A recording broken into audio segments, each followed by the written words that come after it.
بازار اودینایف آوازخوان انسامبل ششمقام ولایت ختلون روز 16 ایول در خانهاش در دهه دو نیورقل نویه کوشونیان در سن 55 از عالم چشم پوشید.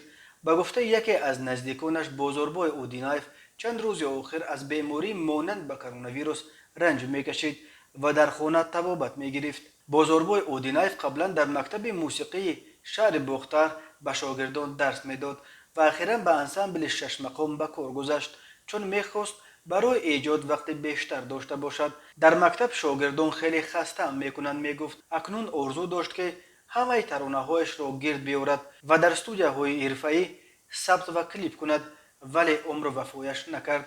گفت یکی از دوستان بازاربای اودینایف به پایگاه خبری بام داد. بازاربای اودینایف ترانه زیاد نداشت ولی در انتخاب هر ترانه زحمت زیاد میکشید و از این رو ترانه‌هایی را انتخاب میکرد که مضمون بلند داشته باشند.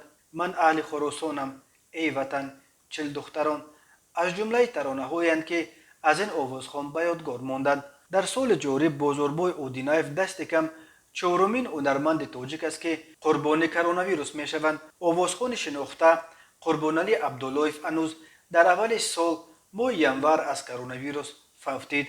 قربانعلی رحمان آوازخوان دیگر محبوب مردم هفته گذشته و هنرپیشه معروف تئاتر و سینما شیرعلی عبدالقیسوف هفته روان به علت کرونا ویروس ترک این دنیا و ما و شما کردند. بنا به آمار رسمی وزارت تندرستی شماره رسمی گرفتاران کرونا ویروس در تاجیکستان به 14,000 و شماره قربانیانش به 110 نفر رسیده است. تنها از اول ماه ایول در کشور بر اساس آمار رسمی 20 نفر قربانی کرونا ویروس شدند.